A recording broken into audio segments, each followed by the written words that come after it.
Shalom semuanya. Kepada, saya tuh dari tadi melihat semua acara ini, saya cuma bisa menangis.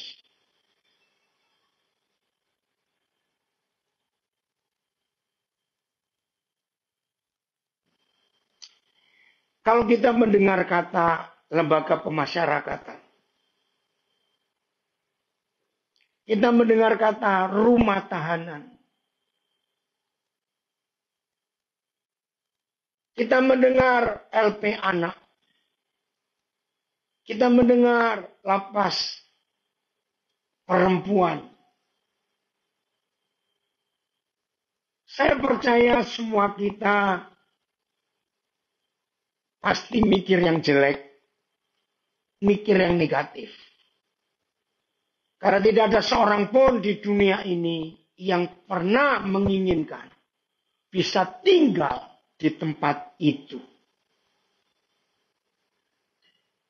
Kepada ibu bapak para petugas kalapas di mana saja dan siapa saja, kami sangat menghargai perjuangan ibu bapak semua untuk mengizinkan saudara-saudara kami, anak-anak kami ini, hari ini bisa berkumpul secara luar biasa.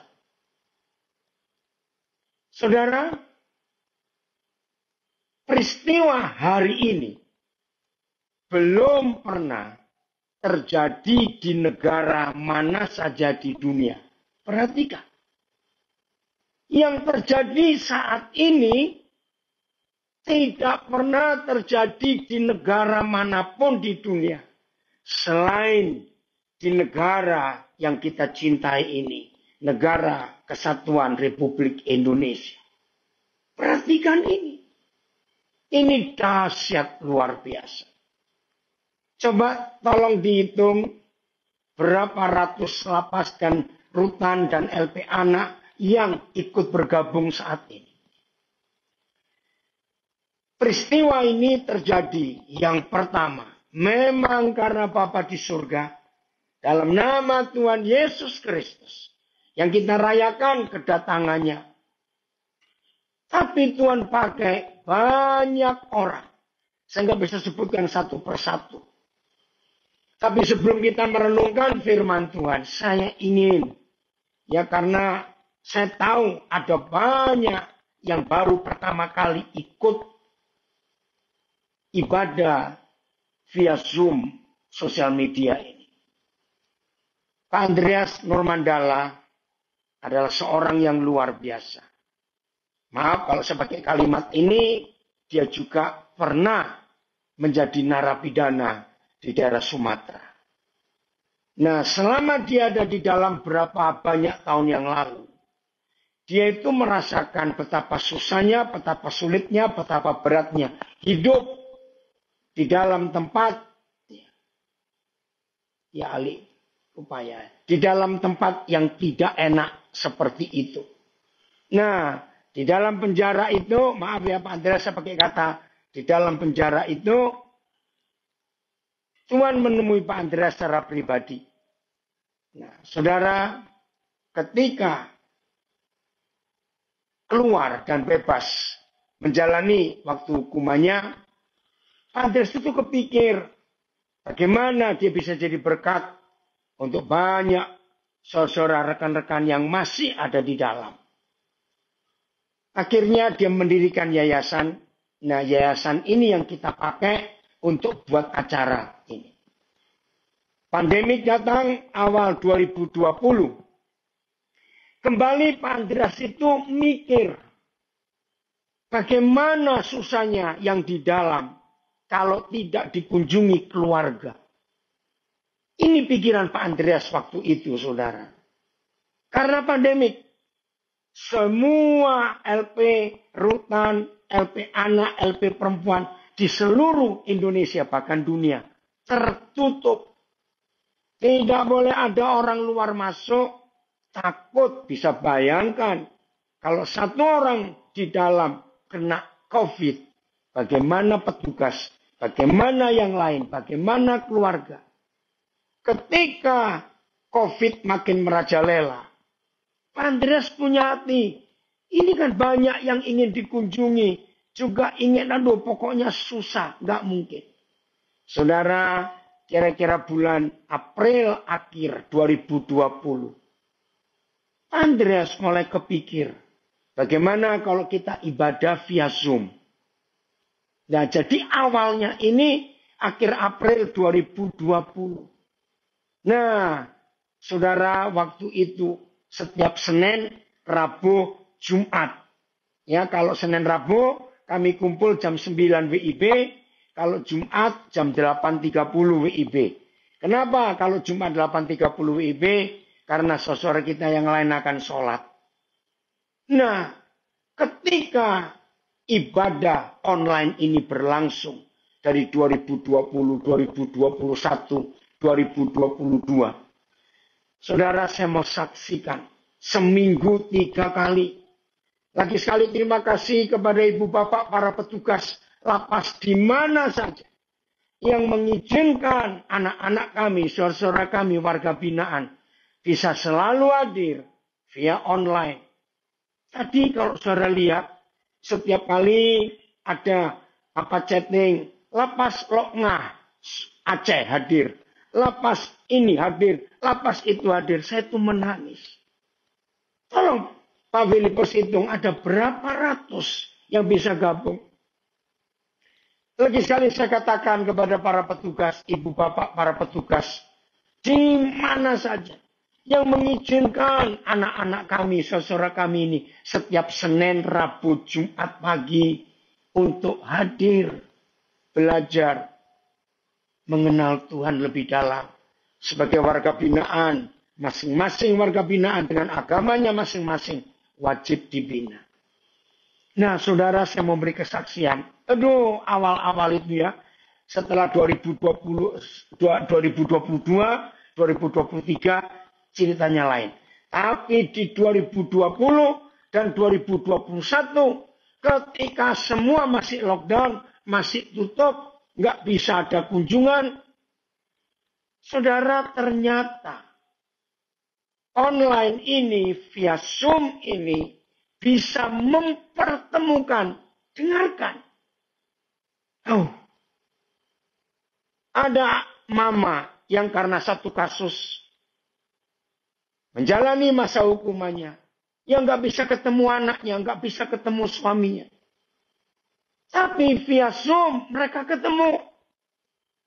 Aduh, saudara, setiap kali selesai kami belajar firman, selesai ibadah, maka Zoom ini masih dibuka. Di situ antar keluarga bertemu. Suatu saat, saudara, ada seorang ibu di satu LP di daerah Jawa Tengah. Sudah hampir 2 tahun gak ketemu keluarganya. Dan hari itu anak-anaknya hadir via Zoom. Jadi dengan Zoom itu mama ini berkata, aduh nak, mama kangen kamu. Saudara, ketika anak yang bungsu muncul kira-kira masih umur 6 tahun. Saudara bisa bayangkan. Di Zoom itu ibu ini bilang, nak dekatkan wajahmu ke kamera. Mama mau cium kamu. Mama mau pegang pipimu. Saya nangis, saudara. Saya bisa bayangkan kalau saya orang tua. Nggak bisa ketemu anak-anak. Ada suami istri punya kasus. Suami di LP lain. Luar pulau, provinsi lain. Istri ada di provinsi lain. Via Zoom itu mereka ketemu. Mereka cerita. Ada yang lucu-lucu. Pacaran, kena masalah. Pacarnya yang cowok di LP lain. Yang cewek di LP lain. Ketemu. Wah, itu kami yang nonton tuh malu-malu juga. Karena mereka curhat. Ya habis didengar orang lain. Itu umum. Bisa bayangkan. Akhirnya Pak Andreas punya ide Natal pertama. Desember 2020 itu Natal via Zoom yang pertama. Pasca 2021. Natal lagi 2021. 2022 tidak ada Paskah, tapi ada Natal di 2022. Dan hari ini Natal 2023. Walaupun kunjungan bisa normal kembali, tetapi pelayanan 3 kali seminggu tetap berlanjut sampai hari ini. Kita tidak tahu ini sampai kapan. Maka itu kepada semua saudara, gak bisa disebutkan satu persatu, yang berdoa, yang ngatur ini, ngatur itu, kirim dana semuanya. Saudara, saya cuma cerita ya, ini loh hebatnya Tuhan. Jangan dianggap kecil. Biaya, bukan ini hanya biaya konsumsi. Maaf kepada beberapa lapas yang gak sempat dapat konsumsi, karena kami sudah gak bisa punya waktu lagi untuk mengumpulkan dana.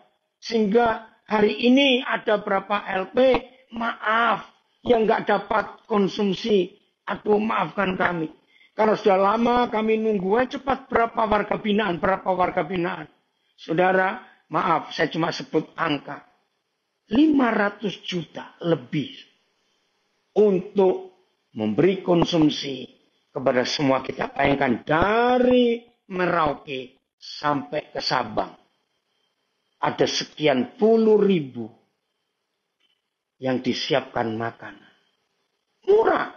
Ada yang cuma 15.000 satu kotak, ada yang 20.000 tergantung daerahnya. Tidak bisa kami sebutkan satu persatu. Pokoknya terima kasih Tuhan tahu perjuangan semua saudara untuk hal ini. Nah, kiranya kesaksian ini membuat saudara sadar. Tadi yang pujian itu di gereja, itu di LP Porong, saudara. Lembaga Pemasyarakatan Porong, Jawa Timur. Jangan dianggap itu gereja megah sekali. Nah, saya beri kesaksian sedikit. Kira-kira berapa ya? 4 bulan, 5 bulan yang lalu. Gereja di LP Porong ini baru direnovasi. Bagus sekali. Alat-alat musik diperbarui. 5 hari kemudian kebakar habis.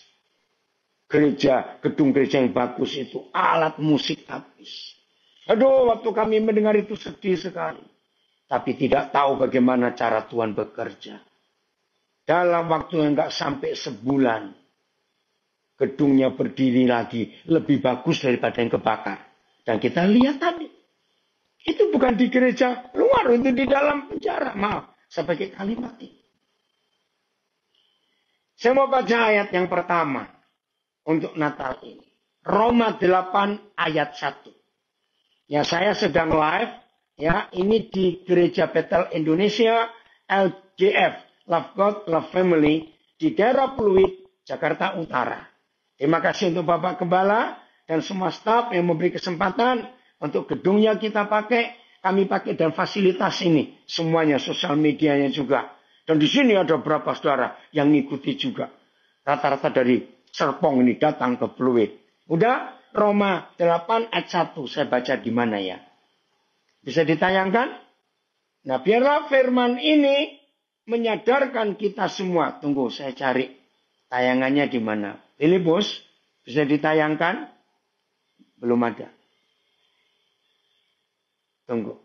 Roma 8 ayat 1. Oke, saya minta Pak Pendeta Samuel Repi bacakan ayatnya. Sambil nunggu. Roma 8 ayat yang kuat. Roma 8 ayat 1. Demikianlah sekarang tidak ada penghukuman bagi mereka yang ada di dalam Kristus Yesus. Oh, pesertanya ada 400 kurang lebih lapas. Demikianlah sekarang. Sekarang loh saudara, bukan besok, bukan kemarin, sekarang. Tidak ada lagi penghukuman bagi kita yang ada di dalam Kristus Yesus. Jadi semua anak-anak saya, saudara saya, warga binaan. Ingat, secara fisik, saudara ada di tempat yang terkurung fisik. Tetapi secara roh, firman ini jaminan buat kita semua. Asal semua kita percaya dan ada di dalam Tuhan Yesus Kristus. Nggak ada hukuman. Ini jaminan yang luar biasa. Saudara warga binaan yang diberkati Tuhan. Bagaimanapun situasi yang saudara hadapi. Tadi lihat Wakil Dirjen memberikan sambutan yang luar biasa. Saya setuju. Ada satu kalimat yang dikatakan oleh Ibu tadi. Nikmati kasih dan damai Natal ini. Saya berkata amin. Saudara-saudara warga binaan yang diberkati Tuhan. Jangan ngeluh. Jangan merasa berat. Nikmati. Masih ingat berapa kali kita belajar kalau Senin, Rabu, Jumat. Nikmatilah ketidaknikmatan itu dengan senikmat-nikmatnya. Maka hidup ini akan menyenangkan. Nah, kepada kita, kami yang tidak di dalam, jangan sombong dulu. Ya, saya ingatkan ini. Buat kami, buat kita yang tidak ada di dalam, sedang bebas, bisa keluyuran kemana-mana, jangan sombong dulu. Dengar pesan ini. Di mata Tuhan, tidak ada orang tidak berdosa.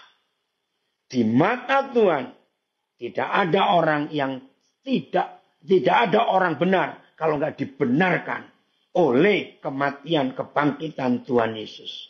Jadi begini ya, buat kita yang masih bebas, jangan merasa kita lebih baik daripada saudara kita itu. Saya ingatkan ini. Kalau malam ini Tuhan Yesus datang, dengar ya kalimat saya jangan tersinggung. Kalau malam ini Tuhan Yesus datang, mereka yang di dalam akan lebih cepat masuk surga daripada kita yang masih keluyuran. Loh kok bisa begitu? Pasti saudara tanya. Saya berikan 2 hukum saja. Ya, istilah saya begini. Saya itu nggak hafal KUHP. Kitab Undang-Undang Hukum Perkara. Bisa perdata, bisa pidana. Itu saya nggak hafal. Satu pun saya nggak hafal. Itu yang hafal itu para jaksa, para hakim, polisi, pengacara. Itu hafal. Tapi saya hafal mati KUHS. Apa itu KUHS? Kitab Undang-Undang Hukum Surga. Itu saya hafal. Nah, saya pakai KUHS. 2 saja. Ada banyak. Kalau kita baca kitab Taurat Musa, ada banyak sekali tentang hukum surga. 2 saja. 1 tentang membunuh. Keren sekali. Menurut KUHS, membunuh manusia itu ternyata tidak perlu menghilangkan nyawa orang. Nah, ini KUHS, kitab Undang-Undang Hukum Surga. 1 Yohanes 3 ayat 15 menuliskan KUHS-nya. Barang siapa membenci saudaranya, maka dia adalah seorang pembunuh manusia. Dan tidak ada hidup yang kekal bagi seorang pembunuh manusia. Saudara, saya minta jujur ya. Ada nggak manusia selama hidup nggak pernah benci orang? Mungkin ada yang sok rohani berkata, Pak Pendeta, saya tuh nggak pernah punya musuh. Saya nggak pernah benci orang. Kalau saya ditanya begitu, saya akan tanya balik. Tolong dengarkan ya. Nah, warga binaan, kalau mendengar ini, lalu ada jawaban, tolong tepuk tangan. Tepuk tangan buat siapa? Buat kami yang sombong-sombong, yang belum pernah masuk ke tempat saudara itu. Dengar. Kalau saudara berkata, saya nggak punya musuh. Saya nggak pernah benci orang. Jawab pertanyaan saya. Ada di antara saudara, nggak benci, nggak punya musuh, tapi malas ketemu? Ayo ngaku. Malas ketemu saja, itu sudah membenci. Tepuk tangan buat kami yang sok rohani dan sok suci ini. Tapi nggak ada yang nggak jadi pembunuh di antara kita. Hukum kedua, perzinahan. Wih, ini keren lagi. Kalau tadi saya katakan, KUHS tentang pembunuhan itu ternyata tidak perlu menghilangkan nyawa orang. Catat. Kita nggak suka dengan saudara kita. Saudara dan saya adalah pembunuh manusia. Hukum kedua, perzinahan. Ini keren juga. Kalau KUHP soal pembunuhan, wah macam-macam. Berencana, tidak sengaja, rame-rame, mutilasi. Aduh, sudah saya nggak hafal. Tapi hukum surga cuma satu. Tidak mau berdamai, itu pembunuh. Jangan sombong. Kedua, perzinahan. Ini keren. Buat surga, berzina itu nggak perlu ketemu orangnya. Nah, orang Jakarta bilang gila, betul. Ketemu aja tidak, kok bisa disebut berzina. Lebih keren lagi. Berzina buat surga tidak perlu di tempat tidur. Loh kok bisa? Masih ingat Tuhan Yesus berkata, barang siapa memandang orang lain dan menginginkannya. Halo, ada orang? Maka kita sudah berzina dengan orang itu. Bukan di tempat tidur. Jadi tidak peluk, tidak cium, tidak Noel, enggak. Ngelihat, lalu kita ingin. Saudara, ternyata kita sudah berzina di pikiran kita. Maaf, saya ngomong. Istilah ini saya dapat. Sependeta-pendetanya seorang pendeta. Berarti pendeta sungguhan itu ya. Saya ulangi, sependeta-pendetanya seorang pendeta. Tolong jawab, matanya masih bisa kurang ajar enggak? Ayo ngaku. Maaf, setua-tuanya orang tua. Halo? Masih bisa berzina enggak? Maka itu, kita yang masih bisa keluyuran, belum pernah tinggal di tempat saudara tinggal yang kita merayakan Natal bersama-sama hari ini. Jangan sombong. Jadi setuju kalau saya katakan, kalau malam ini Tuhan Yesus datang, mereka yang masuk surga duluan. Kenapa? Sebab mereka sudah menjalani hukuman manusia, kita belum. Tepuk tangan dong warga binaan, tepuk tangan buat kami, supaya yang kurang ajar ini bertobat, supaya kami nggak sombong. Betul? Pak sayang, kita nggak dengar mereka tepuk tangan. Saudara, itulah Natal. Maka itu hukum tertinggi yang Tuhan percayakan kepada kita. Anak-anaknya, murid-muridnya. Mengampuni. Itu hukum tertinggi, mengampuni. Maka itu surat 1 Yohanes berkata, orang berdosa bagi Tuhan, itu ternyata bukan saja pezina, bukan saja pembunuh, bukan saja perampok, bukan saja penipu, pencuri, pendendam, bukan. Surat Yohanes mengatakan, orang berdosa di mata Tuhan adalah orang kalau dia merasa dia nggak pernah buat dosa. Wih, itu firman luar biasa. Ada orang-orang sombong. Selama saya hidup, saya pernah ketemu orang-orang seperti itu. Untungnya nggak banyak.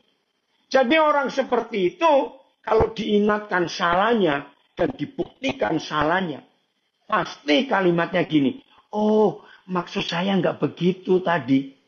Ini loh orang berdosa itu. Maka itu jangan ada yang sombong di antara kita. Saudara, semua kita, ya, yang di dalam maupun yang di luar, di mana saja kita berada. Rendahkan hati kita di hadapan hakim segala hakim yang sangat adil, yang tahu isi hati kita. Maka itu kenapa Tuhan Yesus berkata, hakim yang adil itu cuma Dia. Gak ada hakim yang adil di dunia. Gak ada jaksa yang adil di dunia. Kenapa? Karena kalau jaksa itu adil, hakim itu adil, adalah orang yang diberi kuasa untuk bisa membaca isi hati orang. Nah, isi hati kita ini rahasia. Yang tahu cuma kita dengan Tuhan. Gak ada orang tahu. Maka itu kalau Tuhan memberi wewenang, memberi otoritas kepada semua hakim di dunia, bisa membaca isi hati terdakwa. Keren, saudara. Maka semua pengadilan di dunia Cukup satu kali, sebab hakim tahu motivasi kenapa dia melakukan kejahatan. Nah, ini gak ada yang tahu. Maka itu di pengadilan negara mana saja harus ada saksi. Karena hakim dan jaksa tidak bisa menuntut kalau nggak ada pembuktian. Jadi Tuhan itu hakim yang adil. Nggak ada yang bisa kita sembunyikan di hidup kita. Kita mau pakai baju setebal apa, baju sebagus apa. Hati ini Tuhan tahu isi. Maka itu dalam perayaan Natal ini, nikmati sukacita yang luar biasa itu, yaitu ada damai. Bagian terakhir dari perenungan ini, setelah tidak ada hukuman lagi bagi siapa yang ada di dalam Kristus Yesus. Jadi anak-anak saya, saudara saya, warga binaan, dimanapun saudara berada, di dalam Yesus saudara sudah bebas. Selesaikan hukuman yang jadi tanggung jawab kita. Nikmati saja. Pasti akan bebas. Anak-anak, LP anak, dimanapun kalian berada, 90% anak-anak ada di dalam penjara. Itu pasti karena kami orang tua kalian. Untuk itu anak-anak, Papa berdiri di hadapanmu semuanya. Papa minta maaf. Karena Papa Mama bersalah. Hidup di rumah tidak harmonis. Papa Mama menciptakan neraka di rumah. Maka itu kalian keluar rumah untuk cari surga. Dan kalau kalian anak-anak keluar rumah mencari surga, pasti neraka yang kamu temukan. Maka itu kalian ada di dalam sekarang. Maafkan kami, ampuni kami Papa Mama. Sungguh. Ayo hari ini hiduplah benar. Kesalahan sudah diampuni. Kesalahan kalian sudah menjalani hukuman. Janji kalau kalian bebas. Jangan buat salah lagi. Hidup yang benar. Bagian ini yang saya mau sampaikan kepada setiap kita saat ini. Saudara, tidak ada jaminan seorang pun di antara kita tidak berbuat dosa. Tapi ada jaminan. Jaminan apa? Hidup damai. Saudara, maka itu berita Natal yang paling besar. Bukan dia lahir di kandang. Berita Natal yang terbesar. Ketika dari udara, dari langit, ada nggak tahu berapa miliar malaikat yang menyanyi, meninggikan Tuhan ketika Raja segala Raja lahir, ketika Juru Selamat dunia lahir. Damai di bumi. Saudara, jangan anggap enteng kata damai. Semua orang yang bisa hidup di dalam damai. Semua makhluk hidup yang bisa menikmati damai. Semua kehidupan di dunia ini yang bisa menjalankan damai. Maka gak ada kejahatan di dunia. Nah, damai inilah yang sangat dibenci oleh si setan. Dalam pelayanan saya sekian banyak tahun ini, saya menemukan kalimat ini. Coba dengarkan. Kalau berita Natal yang diberitakan pertama kali kepada seluruh alam semesta, damai di bumi, kepada manusia yang diperkenan, yang dicintai, yang dihargai, yang dihormati oleh Tuhan. Itu arti kata damai di bumi untuk manusia yang diperkenan oleh Tuhan. Manusia itu disayangi, manusia itu dicintai, manusia itu dihargai, maka itu diberi damai. Nah, kalau mulai hari ini, berita Natal ini kita terima, dan semua kita hidup dalam damai, semua kita menikmati damai, semua kita melakukan damai, apa saja yang kita kerjakan, kecil maupun besar, semua di dalam ruang lingkup damai. Dengar ya, maka setan akan jadi pengangguran di dunia. Loh, kenapa setan bisa nganggur? Ya karena nggak ada kerjaan. Sebab semua orang yang diajak bermusuhan hidup dalam damai. antar tetangga damai, antar suami istri, keluarga damai, antara teman damai, antar negara damai. Kan nggak ada perang, nggak ada kejahatan, maka setan jadi pengangguran. Nah, kalau setan jadi pengangguran, ingat, ini istilah saya. Maka setan bosan di dunia. Mereka pasti pulang kampung. Setuju nggak saya katakan ini? Kalau setan pulang kampung, ya nggak usah tanya lah kampungnya di mana, kita tahu semua. Ke neraka sana. Maka begini hasilnya. Wah, seru sekali. Semua kantor polisi jadi kafe. Karena polisi nggak ada kerjaan lagi. Tapi percaya tetap dibayar negara kok, nggak usah khawatir. Kantor polisi jadi kafe. Gedung-gedung pengadilan jadi mall. Penjara-penjara diubah jadi hotel. Ngerti nggak istilah saya ini? Kalau semua kita hidup dalam damai, penuh pengampunan, sebab di dalam damai itu karena ada pengampunan dan ada kasih sayang. Hasilnya luar biasa. Maka bumi jadi seperti surga. Itu yang diajarkan oleh Tuhan Yesus. Datanglah kerajaanmu, jadilah kehendakmu, supaya bumi jadi seperti surga. Selamat merayakan Natal 2023, tapi jangan cuma dirayakan. Ayo alami damai di bumi kepada semua manusia yang disayanginya, yang dihormatinya, yang dihargainya. Yang masih punya musuh, berdamai hari ini. Saling mengampuni. Sejahat apa, sekejam apa yang menyakiti kita, merugikan kita, ayo berdamai.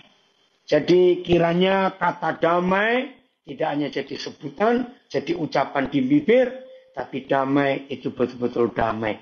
Kita hidupi, kita miliki, kita alami, kita bagikan. Tuhan Yesus memberkati kita semua. Dia satu-satunya Raja damai itu. Pak Samuel Repi kemana Pak Pendeta? Tidak ada. Oke, mari kita berdoa. Bapa di surga, kami bersyukur kepadamu. Terima kasih untuk Eric Yuan yang menemukan aplikasi Zoom. Berkati dia. Walaupun dia nggak tahu, kalau yang dia temukan bisa jadi berkat buat kami semua seperti ini. Tuhan, kami rindu damai di bumi jadi kenyataan betul sekarang ini. Sehingga nggak ada perang lagi di dunia. Suami istri damai, rumah tangga damai, antar tetangga damai, antar saudara damai, antar negara damai. Wow, kalau kebenaran Natal damai di bumi, untuk manusia yang diberi perkenan oleh Tuhan, itu jadi kenyataan. Betul-betul setan pulang kampung. Terima kasih Bapak. Dan kami percaya kami bisa melakukannya ini. Karena Yesus Tuhan ada di hidup kami masing-masing. Bapak, kalau ada di antara anak-anak kami, saudara kami, sebagai warga binaan yang sedang tertekan hari-hari ini, sedang alami yang tidak baik, yakinkan damai Natal ada pada semua kami juga. Bapak berkati ibu bapak petugas yang menjadi saudara, sahabat, gembala, kakak, jadi mama, papa. Buat semua warga binaan. Tuhan sanggupkan mereka. Beri kekuatan, beri wibawa, beri kemampuan untuk membina anak-anakmu yang ada di dalam ini. Berkati semua pemimpin di antara mereka. Terima kasih untuk fasilitas internet dan sebagainya yang bisa dipakai secara khusus untuk Natal hari ini. Ada 400 sekian LP Rutan, LP Anak se-Indonesia gabung. Juga yang dipakai setiap Senin, Rabu, Jumat. Berkati semua LP yang memberikan waktu, memberikan fasilitas untuk anak-anakmu bisa ibadah bersama-sama. Terima kasih Bapak. Begitu pula semua anggota keluarga. Yang anggota keluarga mereka kasih ada di dalam. Tapi hari ini bisa bertemu via Zoom ini, berkati mereka juga. Terima kasih Bapak di surga, memberkati GBLGF yang memberi kesempatan kami untuk bisa dipakai fasilitasnya. Lanjutkan Tuhan hadir untuk acara berikut. Dalam nama Tuhan Yesus Kristus, damai di bumi untuk kita semua. Amin. Shalom, Tuhan memberkati.